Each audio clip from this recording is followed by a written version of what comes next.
So Adrian's going to start us out performing, tell him. I'm going to perform Francisco Mignogne's Valsa Improvisata.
Translated means Improvised waltz.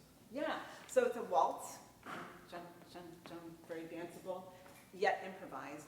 And way too often I hear this so improvised that you can't hear that it's a waltz.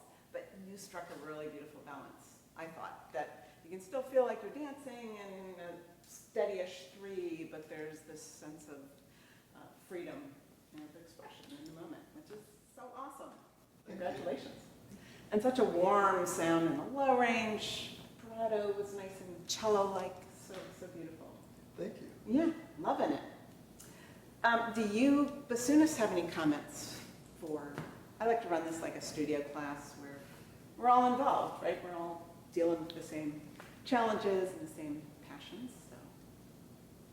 Yeah, I really liked your tone quality. It's very rich and deep. Thank you. Rich, good word. And the regis sounds like it's so pretty moving. Like the low register is really good in tune. It doesn't sound like you're like struggling to like get it out. Awesome. I'll take that. Thank you. Does it feel that way? Yes. Yay. Congratulations. We all envy that. Yay. We had a lesson a couple days ago, and what have you been working on since then? I've been working on trying to keep the awareness of what happens to my body throughout the course of, performing something. And I cannot, I can start in a place where I'm pretty relaxed. That's what we were working on, is being relaxed and identifying the tension. And I found that as I play, it still is creeping in a lot. And for example, in Pulcinella, that is very tension-inducing for me. Mm-hmm. Yeah, so is that, do you think it's coming from anxiety? Is it a mental thing? You nod immediately. Yeah, I think most of our tension comes from that. Not necessarily, oh, it's hard to get to this note, so I'm overworking physically. That could also.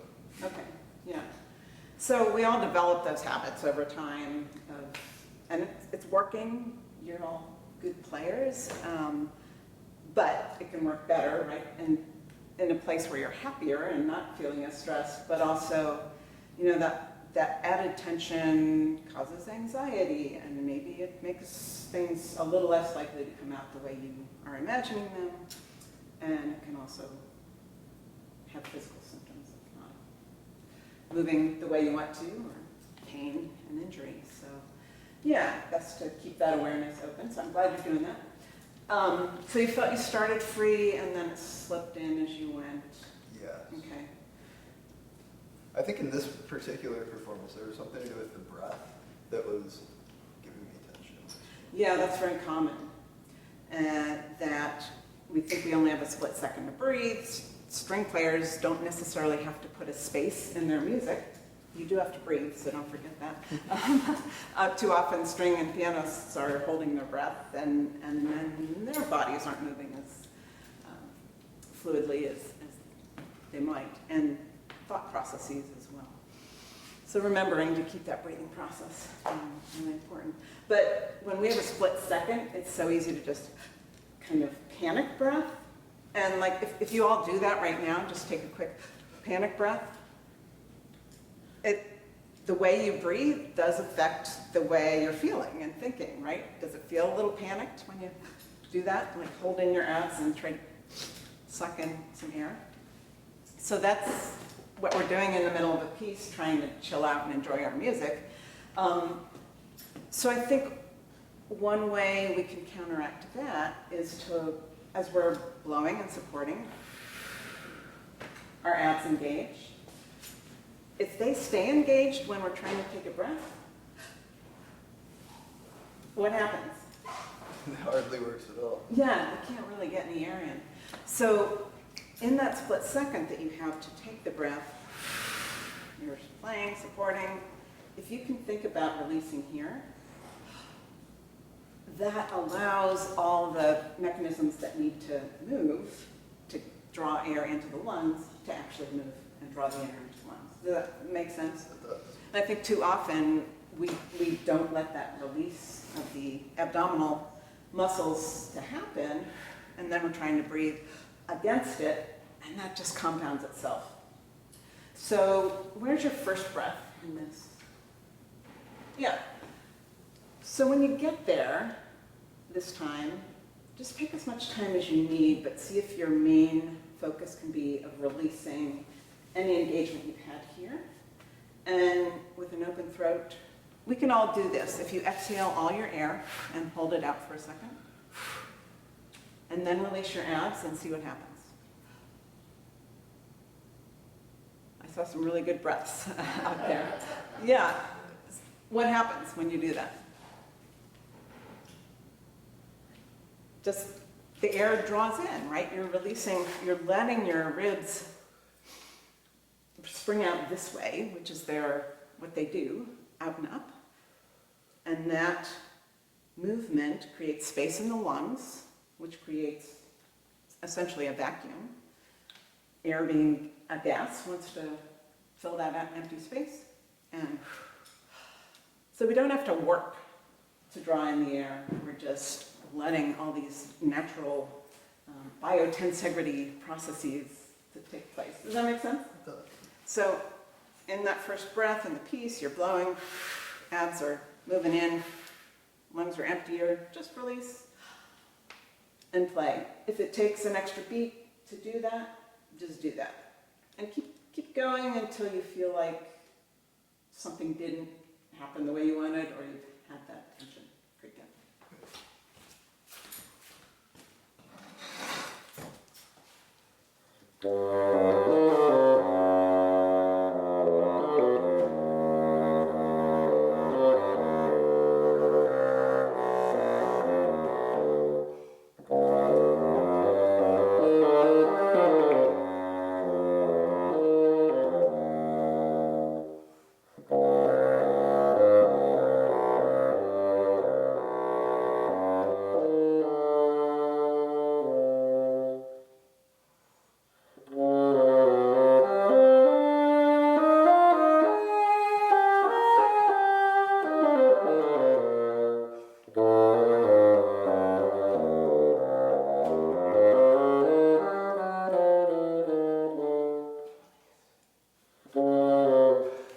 That time I did not release it. Yep, I'm glad you caught it. Yeah, you kind of actually sucked in a little bit, which does let the chest move. We do want the chest to move. That's often a misconception in breathing lore pedagogy, but not at the expense of sucking in here, because the diaphragm does need to move down to get the most use of the air.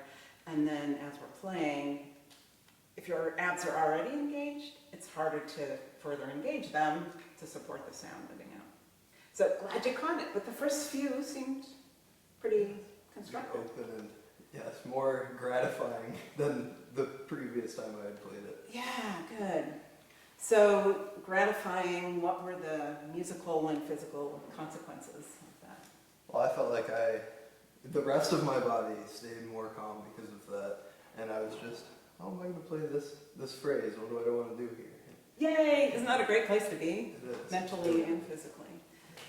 Yeah, cool. So that just takes a little attention to retrain that habit that you gotta let go here the minute you want to breathe. How quickly do you find that you can do that process? Like, say, if you need to take a quick breath in between the phrase. Yeah, I think it'll get quicker and quicker for you as you train it and get used to it. Yeah, it's sort of depends on how much air is left in the lungs when you're taking that breath. Ideally, the breath you take before you begin is enough to get you to the end of that phrase without completely having to squeeze out every ounce, but also not having a whole lot of excess air. Does that make sense? So we sort of start to judge how big a breath needs to be, looking forward to the phrase ahead, which most of you do really well just intuitively. But if you do find that you don't have enough air, then that's something to plan out. Either you need a bigger, longer, more expansive breath, or maybe you need to add a breath. Sometimes that's just the reality that we need to put that space and breathe somewhere where maybe we wouldn't necessarily want to. Yeah. Okay. And that was awesome. What do you think happened here? Was it just the habitual, when you didn't release, just the habitual? I think yes, the habitual, but then there's not an actual rest that I was breathing in. So I think naturally I was like, oh, I have to do this quickly, and then I didn't release anything. Yeah, so that's the trick. It's so hard to do in the moment because you're enjoying your phrase and you just want the breath to serve it. But yeah, you want to take that particular phrase. So where are you breathing? In between. Yeah. But where would your next breath be then? I guess it wouldn't be until there. Yeah, it's kind of a long ways. You want to try it? Sure. Try it without the breath or try to do the breath? Well, let's try it without. So Okay. because we're starting in the middle of the piece, you have time to just consciously, you can even start with an exhale. Play.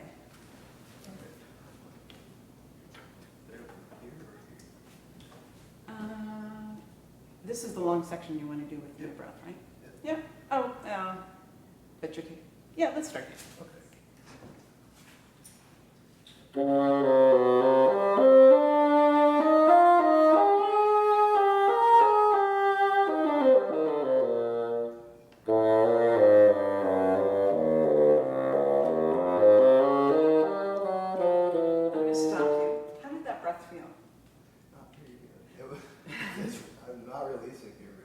Right. You didn't release, and do you know how much lung capacity you had left? How much air was in your lungs when you went to take that breath? I think probably 60% was in there. Okay, so maybe that's too much to take a breath. So maybe you need a smaller breath at the beginning of that line. Okay. Want to try that?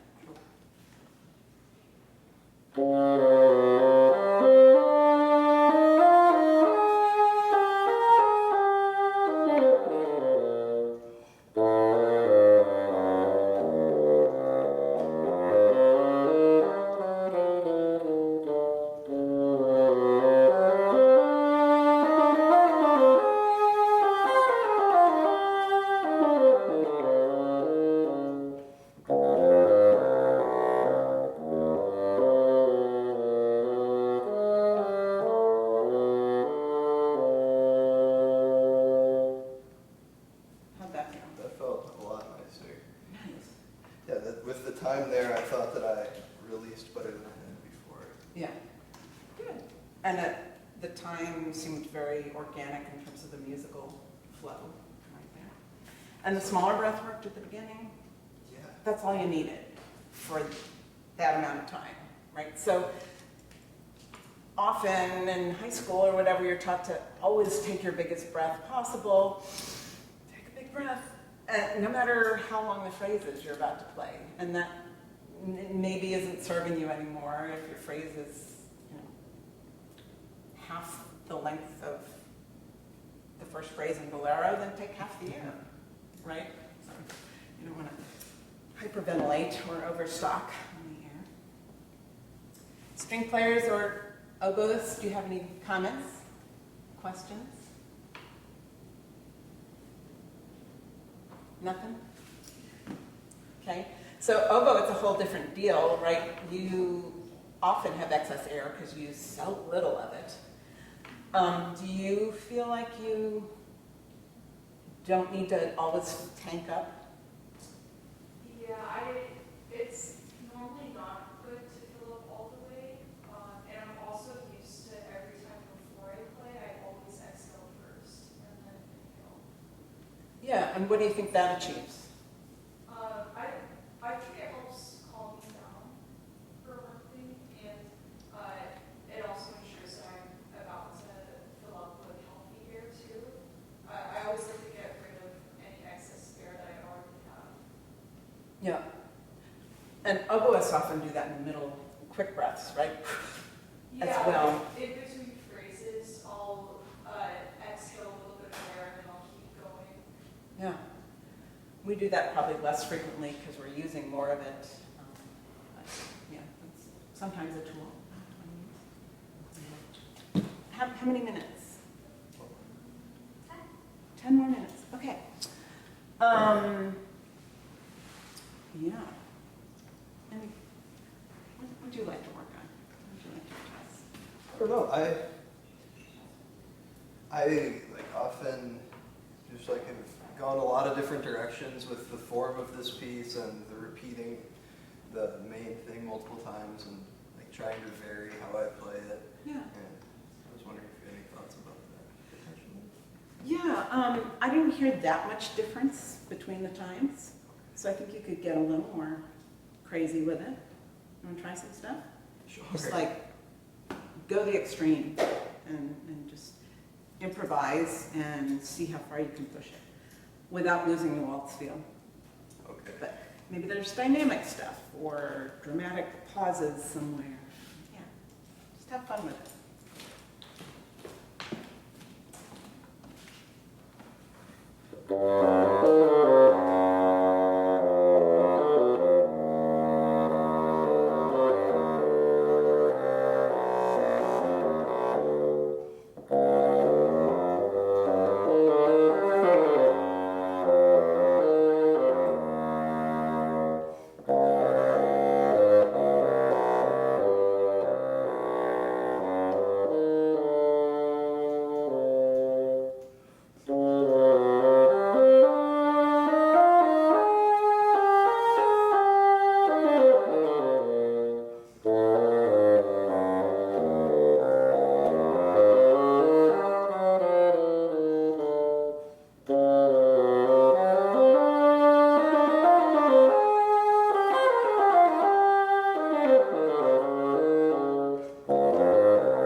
Do you guys hear any differences in this versus the first performance? This one felt more like musical, free, and enjoyable. Good. Yeah, any other? Did it feel freer? No, I agree. It sounded different. I feel like the first few lines, like that, each iteration sounded a little bit different. Yeah. So in our last few minutes, I think we can address dynamic contrast a little bit. So I've got lots of pianos in this piece. Where's your loudest dynamic? Okay. Are you thinking forte? I don't even see it written. I didn't have it written, but that's what I've been going for there. Yeah, okay. Yeah, so piano in the low range. This will apply to Brahms' violin concerto as well.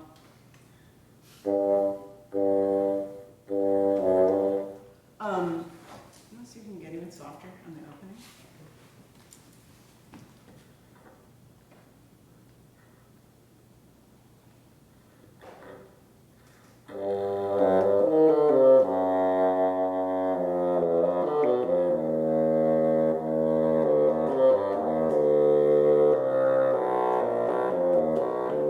Yeah, I think that's softer, don't you?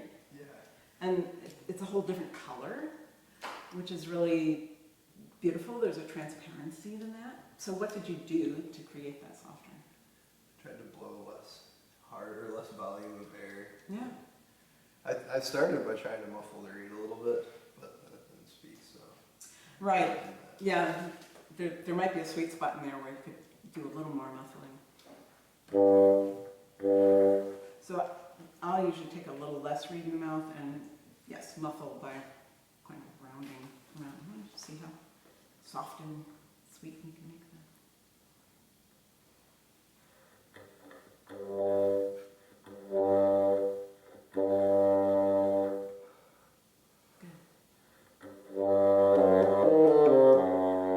Okay, yeah, but can you do it with less tension? See it kind of struggling to do it. Maybe lower your seat strap a little bit because your chin looks kind of high, and you want this, yeah, in a nice natural position.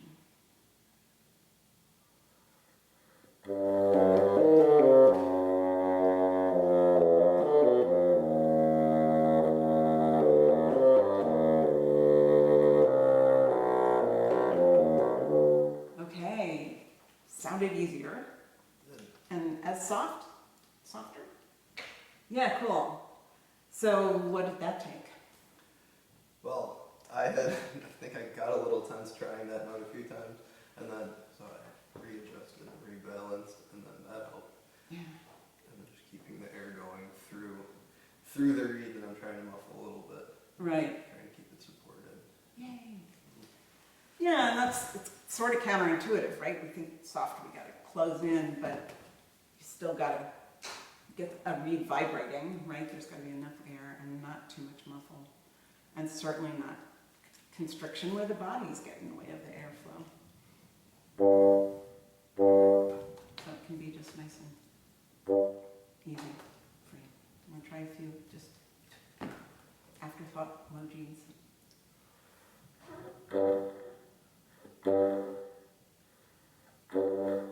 Yeah, bring the reed to you.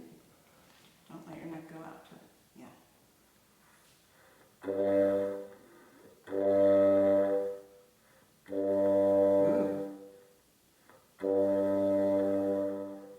So beautiful. Great control. So what does that take? That it's really just relaxing, and I was on the corner of the reed, but just trying to put the right amount of air through it.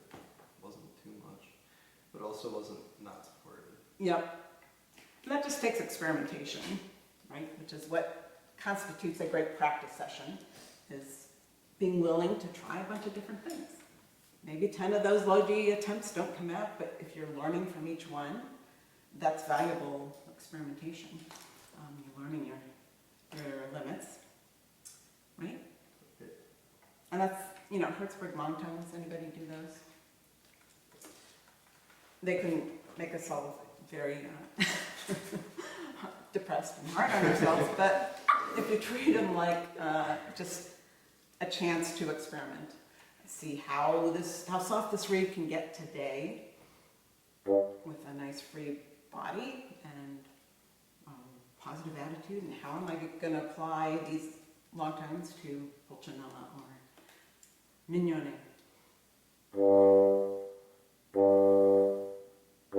It can be kind of meditative, but also, if you're really mindful. Hi, Annabelle.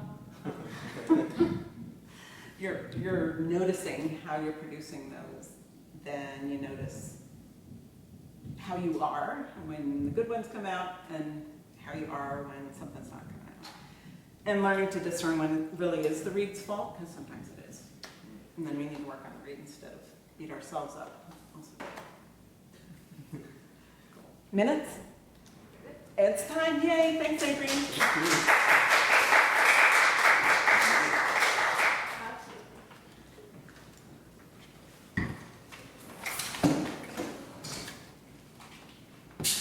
Do to you next? All right.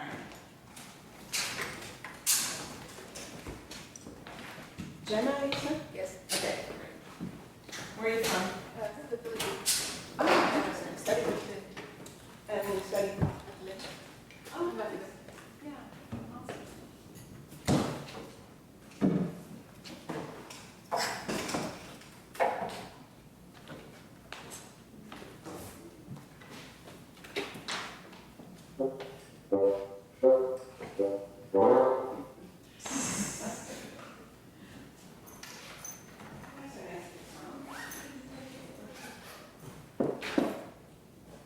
One of all the other ones represented. What's that? One of each of the other ones represented. So, you mind doing that? Yeah.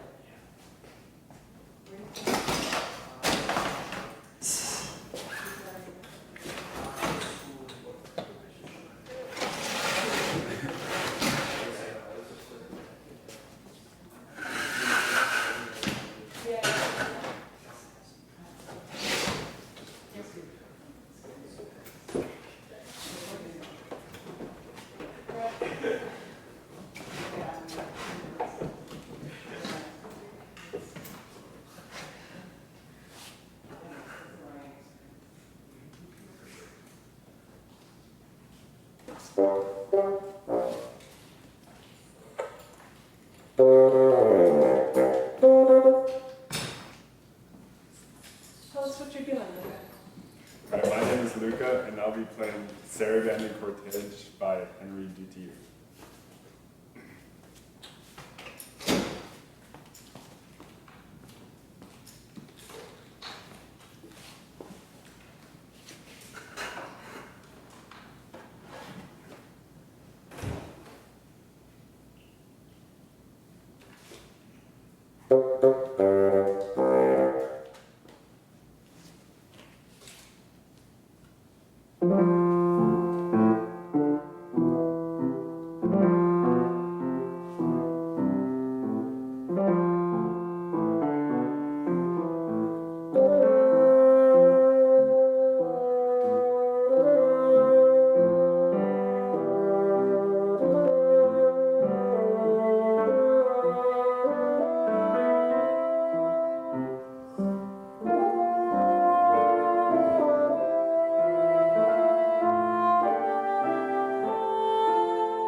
Yeah, so he was a French composer who, this piece was written for the Paris Conservatory.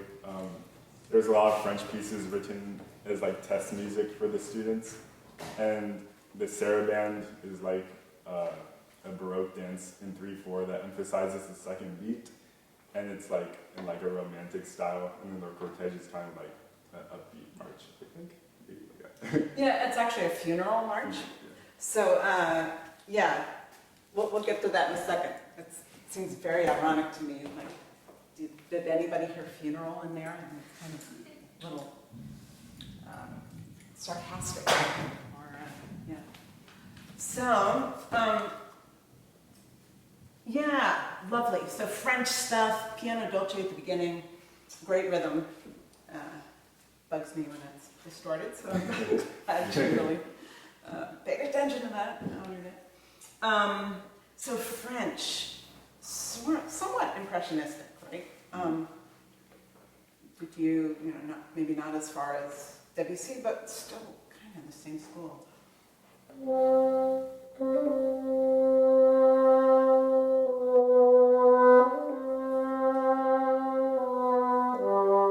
Can you find this kind of transparent but shimmery color?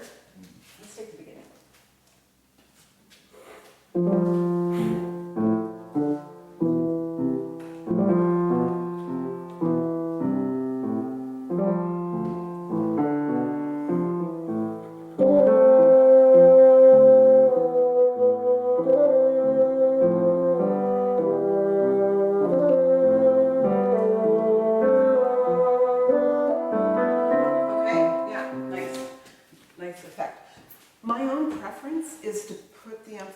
Not on ba-ya, but on ba-ga-da, because that is the note on the beat. So maybe you can do a little more of that. It's not an accent, it's just a lean and then a coming away on the second C.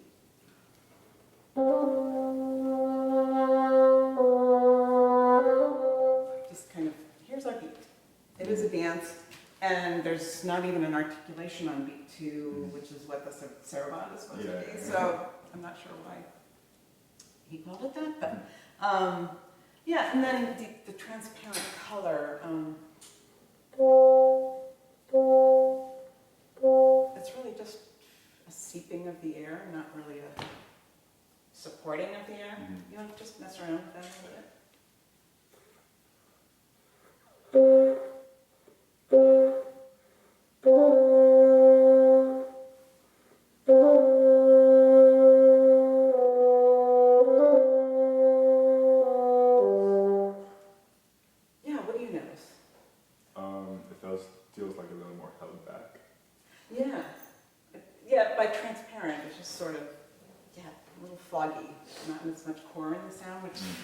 Most of the time we want more core in our sound, but for a cool effect at the beginning of this movement, scraping, I think that's really fun to explore. See how effortlessly. So just like Adrian and I addressed, you're not playing a long or a loud phrase, so I would take a big breath, just kind of a normal.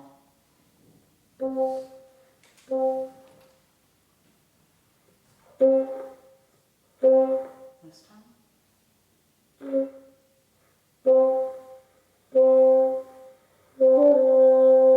That's cool. Yeah, did you try not using the tongue? Yeah. Okay. For training, I think that's a great effect. Just can you start, and C is a pretty easy note to do that on. Can you do that? Have your air right there. I'll try a little less read. Yeah, and then really have your embouchure where it needs to be in the middle of the note, so it's not changing while you're starting to blow. Very steady embouchure.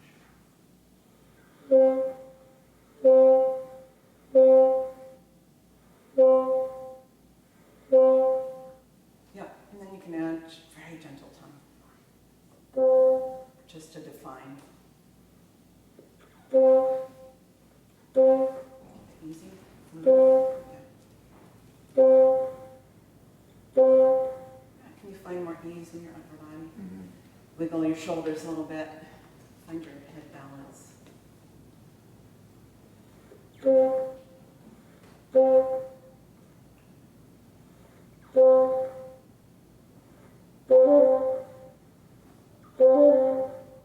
How's that feeling? Easier. Yay. Why is it easier? I'm not as tense up here. Yeah, it's huge. Just gotta notice it when that's happening and let it go. And rebalance. It's a constant awareness. I'm still having to remind myself every 3 seconds. Find your balance, let go, all the tension. Cool, let's take the opening again. Take some risks with the color.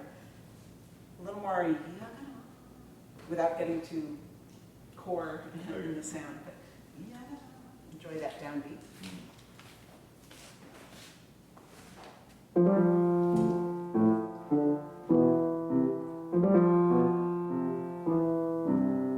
Music balance, transparent.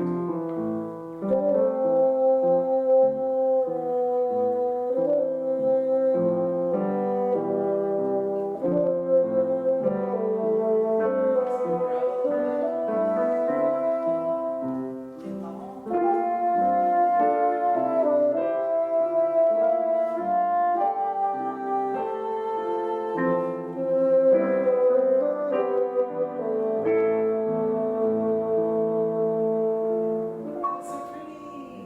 How'd that feel? It felt good. It was so transcendent, wasn't it? We got the colors, I thought, and there was still a nice, beautiful growth without getting too much too soon.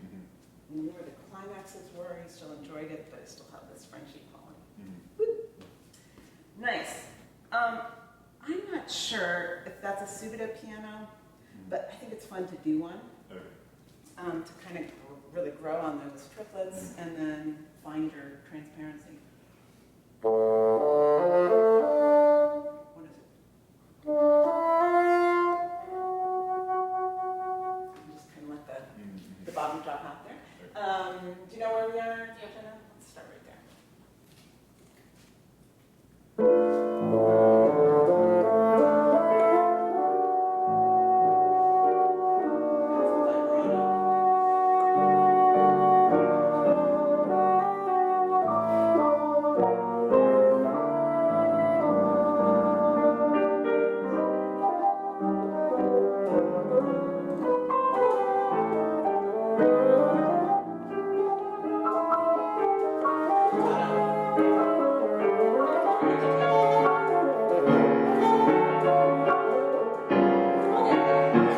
I didn't mean to push you so much in tempo.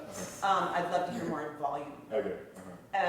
So let's figure that out. Can you just play a high A? And you previously released a lot of tension in upper body. Can you just play a high A and make sure that's still wiggly? Flap your wings, nod your head.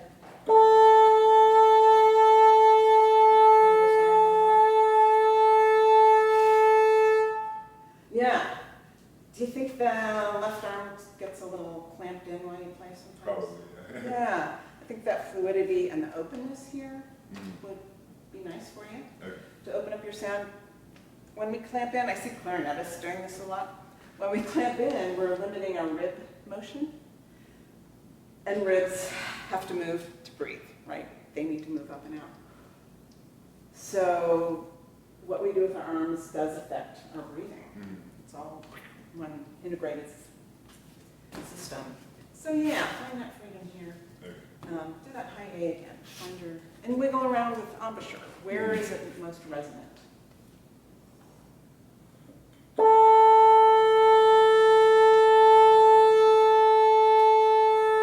your head balance. Yeah. I'm hearing more sound. Yeah. Cool. So we want to make sure you can access that kind of projection and resonance when you get here, without worrying about the agitato and tempo. Let's do it a slower tempo, but aiming for bigger crescendo and bigger resonance. Where would you like to start? We can get started. Okay. Then the beginning, at the beginning and then. The animate. That only happens 3,000 times in this piece. Yes. Yeah.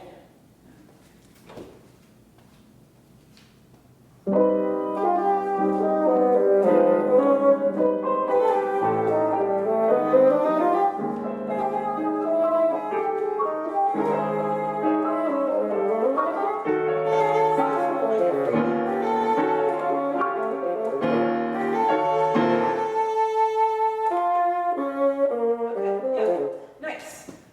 I think I heard more stuff that time, more resonance, more sound, getting back there. Okay. Is that as much as you can do? I can probably. Yeah. So counterintuitively, getting more sound out there means being even freer and not pushing harder. So you got to let go to get more of that projection. So let's just isolate again and find that on opening everything up. High G, A.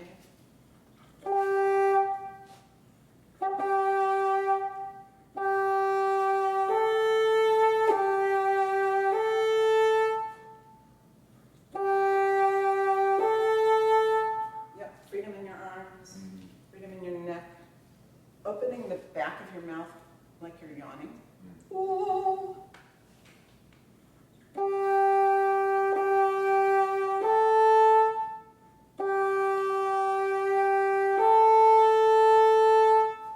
Yeah, what happens when you put a little more reed in your mouth?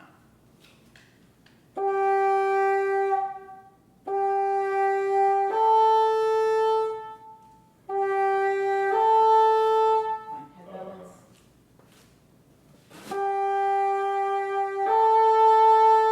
Good. That was a resonant A. Yeah. Do you notice any difference with more or less reed? Maybe Maury just feels a little more stable, but not really very resonance. Okay. You want to mess around with that a little more? Yeah. I mean, sometimes in that range, I'm almost touching the wire. Certainly on a high D, I am, but.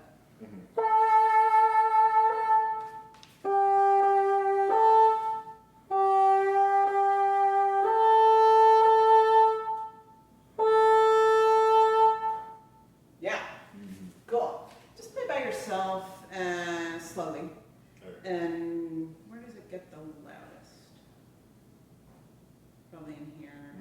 Okay. You're going to take it here and let it grow. So by growing, it's just for your breath, for your movement of the air.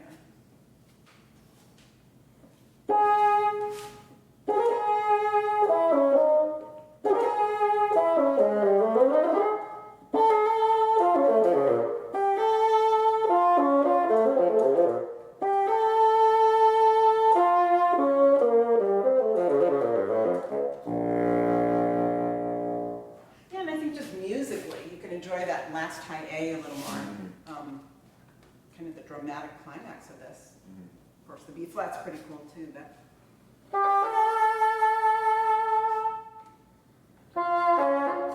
Yeah, so take your time on that. Give it some vibrato. We can get into that again. Free your upper body. Yeah.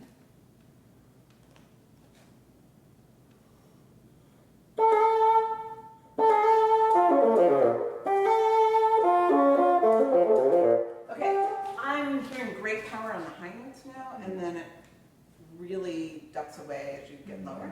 Can you do this slow enough that every note has the same power? Da dee dee da da da da da da dum. Yeah,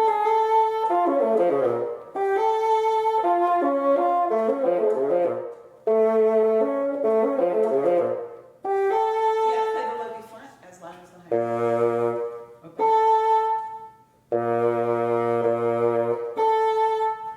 Yeah, so a lot of physical adjustment has to happen to find the resonance of B flat, which is more open than A.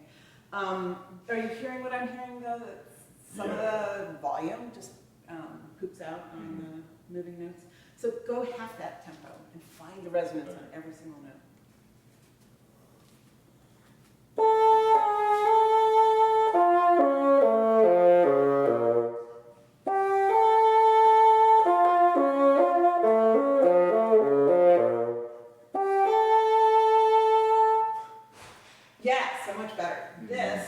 why we do slow practice. It's not just to get stuff under your fingers, right? It's to really figure out those details of, is the volume where I want it on every single note so that the musical line leads between those notes and the power of the tone is where you want it. So, in a lesson I would make you do like that 20 more times. Mm-hmm. Let's see if you can keep up your volume up to tempo. Okay. 5 minutes? Okay, thanks.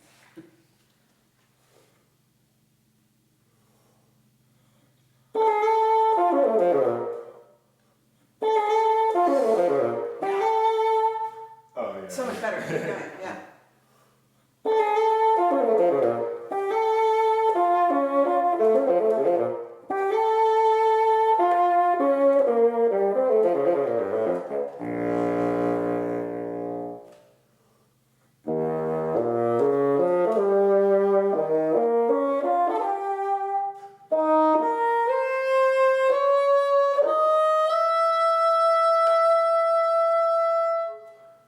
Yeah, good.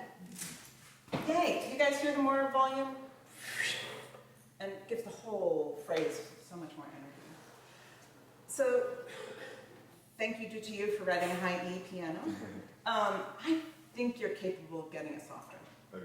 So, for a non-bassoonist, this is extreme high range that the German system of bassoon isn't necessarily built to be able to do. The French system, it's no problem. So, and some reeds do it well and some don't. But, how'd it go?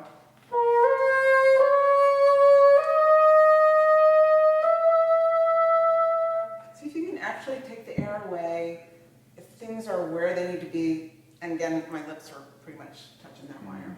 Try that.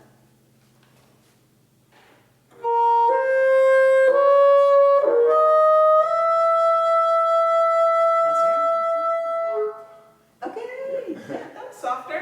And so you can even explore that French transparency. Just do it one more time.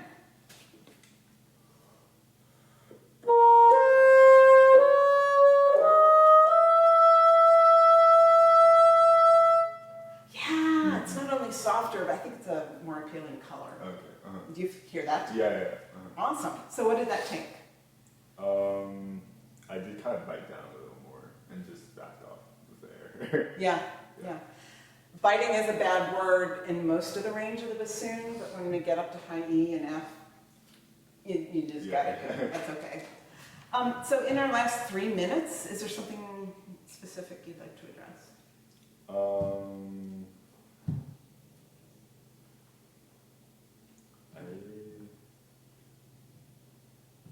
Not specifically. Okay. Any comments from the peanut gallery? Sounds really good. I like it with the more resonance and the beefed up sound. Yeah, thank you. Beef it up, baby. Yeah. Keep getting ready, Mia. So yeah, the cortege, funeral march. I kind of envision New Orleans, and they really hated the person who died. It's kind of like the sarcastic, you know. You want to play with that kind of attitude? Just like the opening of this?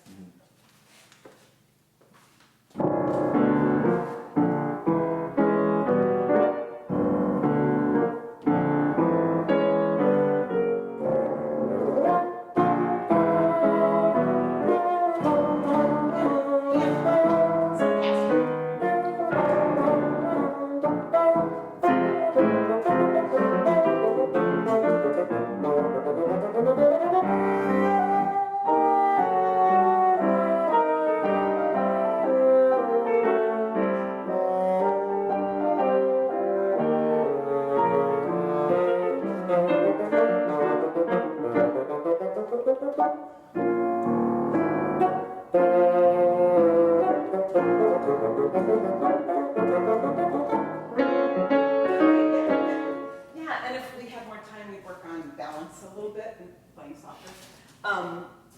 But What do you think of that character? Does that resonate with you? Yeah, I do like it. Yeah. Sarcastic funeral march. I mean, otherwise, how do you reconcile the fact that he called it a funeral march? I don't know.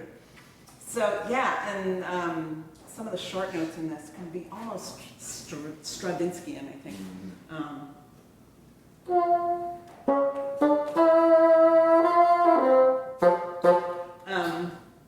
Yeah.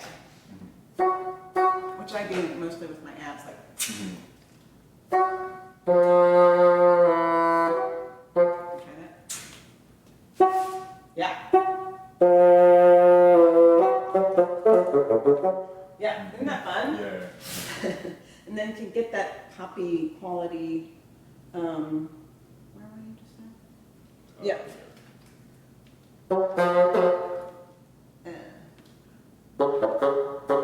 I'm tongue stopping. And my abs are still really, yeah. I think that pointier articulation is really, it's projecting the articulation and the tone more. Okay. And I think it's a cool character. Yeah. Just takes it to a new level. Beautiful playing. All right, thank you. Thanks.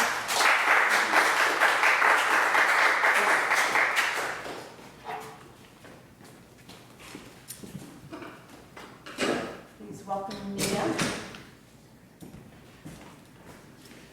What are you playing, Mia? I'm gonna play the bronze violin second bassoon excerpt and bolero, and if there's time, Mozart Formula excerpts.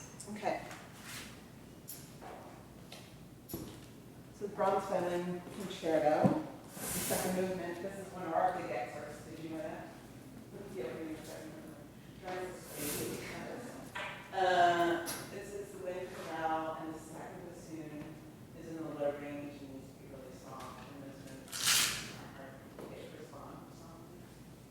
So imagining a voice singing.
feel?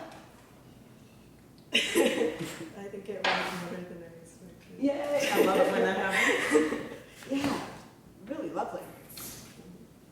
I wondered if your tempo started a little slow. Mm-hmm. Did you feel that? Yeah, a little bit. Okay. Are you singing the oboe part? Yeah, that's something that I have trouble with, is like trying to internalize the tempo, especially when like the first note is like sustained. Just sitting there, I know. But I think you could be singing the oboe part during that note internally, just not out loud. They might disqualify you audition, but just go ahead and play that note and I'll make something up that sort of sounds like the oboe part. Right here. Yeah, at the opening, just to help you hear the tempo.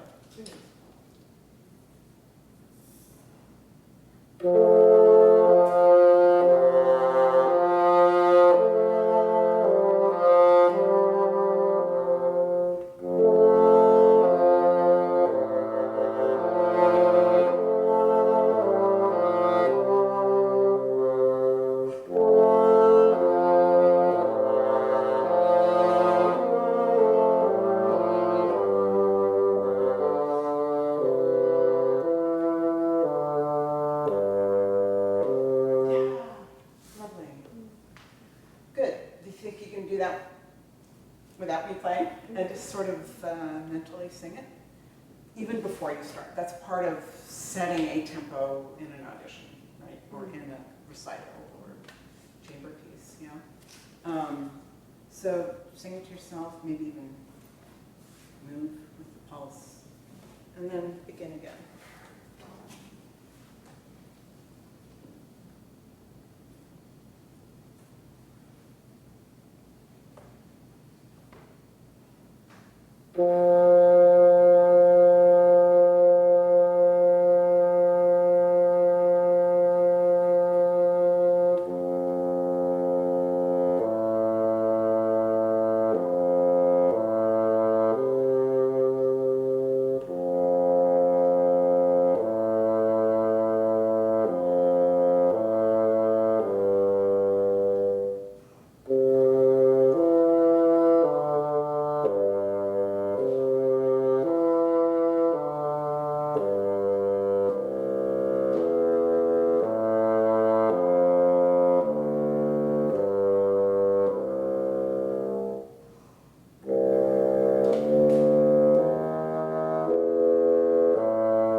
And I could hear the oboe part moving rather than kind of playing notally. Yeah, awesome. That's so great. My only other suggestion would be to curtail the vibrato a little bit as a woodwind chorale, second bassoon. You often want to just lay down pitch with no vibrato. Can you do that? Yes. Okay. Do you think I can afford to breathe more often? Let's see. Where do you have in mind? So, I'm really right here and right there.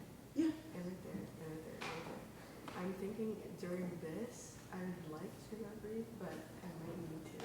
So, would it be appropriate right here? Yeah, I think so. But I probably can figure it out. Yeah. It just sounds like a little bit. Anemic at the end. Yeah. Yeah, you don't want that to happen either. Just like Adrian and I spent some time on, if you can really just let the abs release here. Okay. So everything else, you're getting in maximum movement of ribs up and out. Okay. diaphragm gets to pop down. Okay, yeah, I'll put it maybe. there you go. Optional, depending on how you feel. But here, I think it's very common, right? The oboist is breathing, and it's a chorale. Most chorales, in a Bach chorale, conductor holds a fermata, everyone breathes, and then you go on. So So I marked all the ends of the oboe phrases. Should I breathe at those times as well, or should I sustain for some of them? Probably, is the oboist breathing there? I don't think they usually do they? Probably not. Yeah, I think it's okay to think 4 bars, Okay. certainly.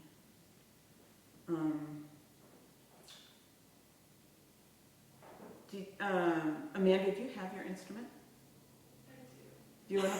Do you want to play? Is the oboe melody the exact same as the violin melody? I have no idea. Okay, we'll skip it. If there's music I can play, but I don't know well enough to play it. Yeah, okay. I know part. You know the part? Oh, sure. Okay.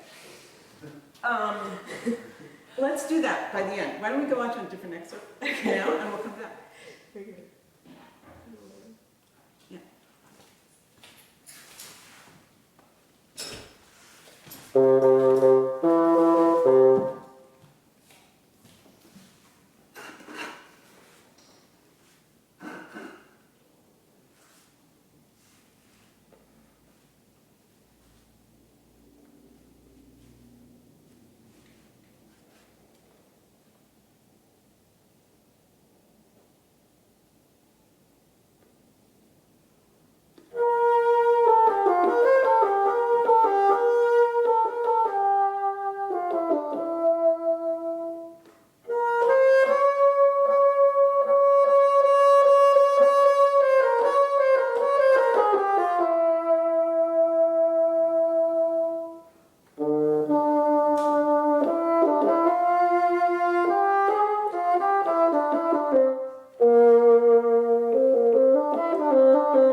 Yeah, we know this. Okay. We all empathize. We've been there. Yep. Okay, so that's no fun with the lock on, but still, we're singing through it. Let's see, does anyone have a metronome on you? So rhythm, obviously, is a huge thing on this. Your basic rhythm, you know, there's nothing glaring, but I wondered if sometimes you're rushing through some moving notes. So you want to make sure that you feel, will you go ahead and tongue 16ths on that first quarter note time?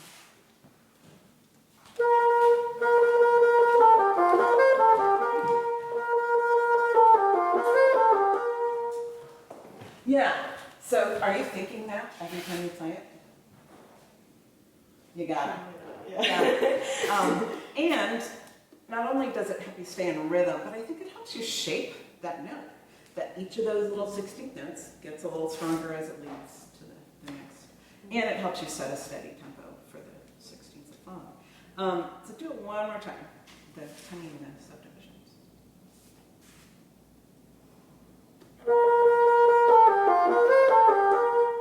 Good. And let each 16th, as you tongue it, grow. Just be really blatant about it.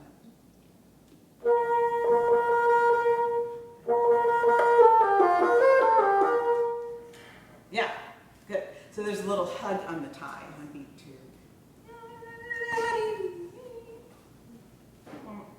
One time without tonguing the subdivisions, but really hear them. Maybe even vibrate them.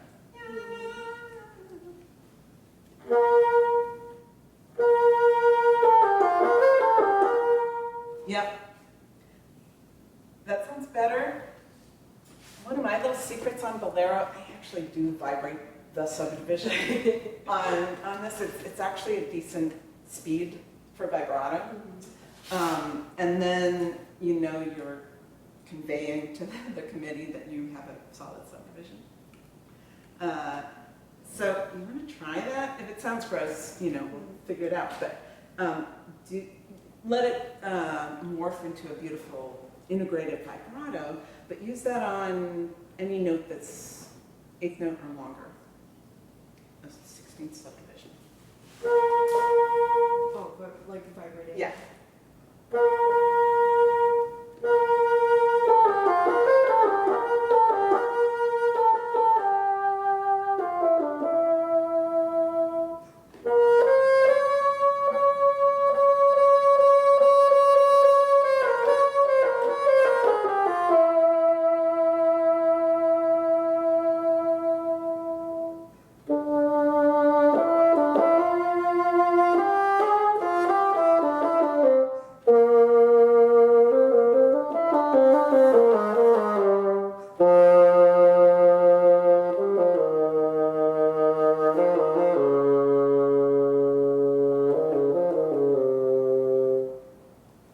How did it feel?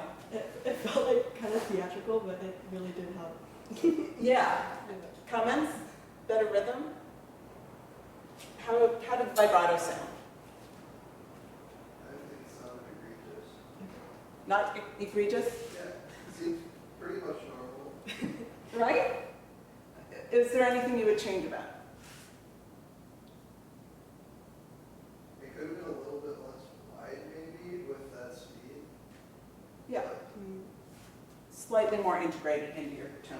You want to try that? So just, you know, play it in a singing manner that you would normally, but know that that's about your vibrato speed. Okay. What is your metronome? I do 17s or 72. Let's try 69, just because that's how I don't know how to set it to so, and I wondered if it was a little fast, so. Yes. There we go. Here now.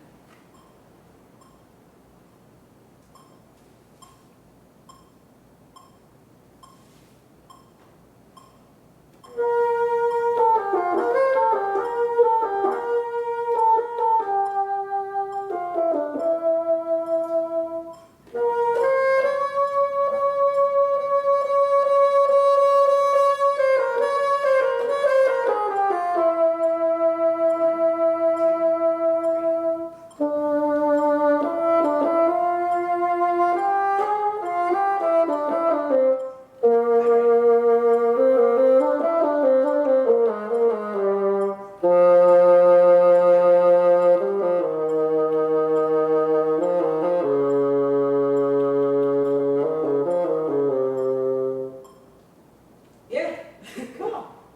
Comments? What do you think, Lucas? I thought it was a lot more rhythmically accurate, and I think the slower tempo is better. Yeah, it helps you get into that real central character of this. It did sound just a little rushed the first time, so you lay back and just really enjoy the tone and the feel of it. Good, and do make sure you count this E every time. One time you held it forever. Yeah, na na na na na na, 3, 1 and 2 and 3. It's got to go on in your head every single time you play it. Yeah, lovely. So I often practice this tonguing all the subdivisions. You want to do that once? So it's na na na na na na na na na. Yeah, let's try that. Wait, would you also tongue, or would you sort of, you're just tonguing? You can slur in between. Okay. But when you have a longer note tongue, it's repeated. Okay. And it's subdivided.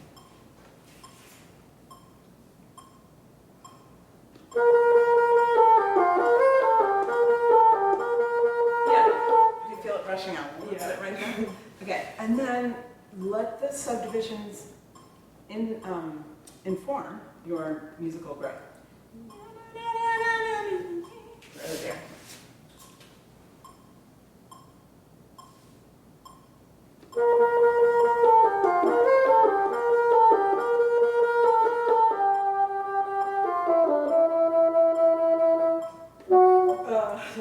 Yeah,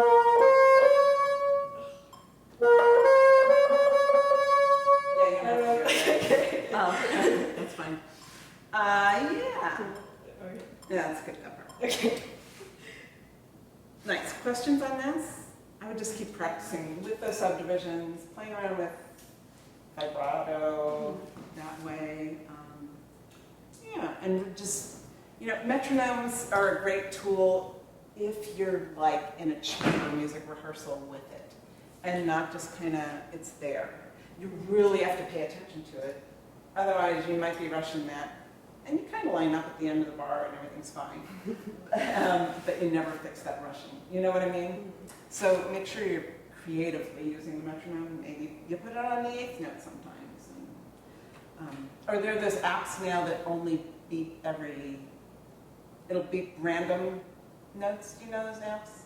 Like it might beep on 1 and 2 and then not again for 3 more beats so that you have to count for yourself in between. Anybody know the name of those? Is it tonal energy? Yeah. Okay. Really good for you. I'm too old to actually. No, I'm not. Try it. I will do it. You went, what time is it? 2:51. 51. Did you find part? Let's do it. You want to? Sure. Let's play the oboe part? Okay. Thanks for the metronome.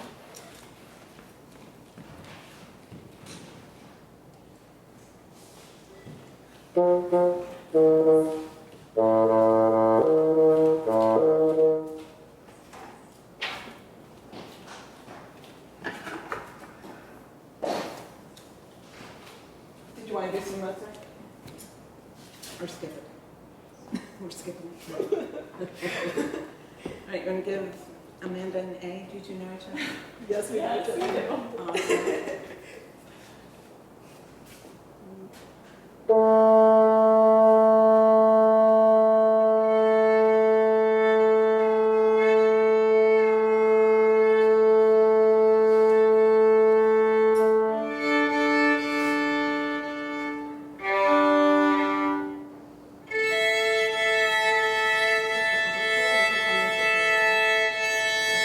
Yeah, she'll come in there. I'll play the first chord with you. Show me where, playing words. Oh, just at the very Just that. beginning. Yeah, we're gonna play this chord, and then you come in there. Okay. You give her a cue. Yes, I'll give you 8 notes. 2 8 notes. Before I said the first bar. Okay. Wait, am I also cueing her for the third bar? Is that what Yeah, for the third bar. Okay. Okay. Yeah, this will work.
that feel? Is it different? Yeah, it's very different. Have you ever played it with an oboist? No. Oh, you got it. It's an excerpt for them too. Yeah. So they'd love to just sit with you and do that 3 million times. Yeah. Cool. So you've never played this piece? Oh, yeah. Never either. Not the second one. So. Yeah. Really beautiful. Bassoonists are more obsessed with it than violinists. Cool. Thanks for playing. Really. Thank you. Yeah, and just great control. So just recap for us why that went so well and why you were nervous about it. I think what we talked about at our lesson really helped me because this excerpt in particular needs like a lot of like calmness or control, and I was like having a lot of tension in my body, and so like sitting with my feet flat and like not having like tension in my wrists, like having my elbows out a little bit more, really like helps just like your whole airflow. And I think that's what's, well, after the read, it's what's most important in this excerpt. So it just helped me like ground myself and be able to get all of the notes out without like biting everything too much. So. Yeah. Beautiful job. Yay. Thank you.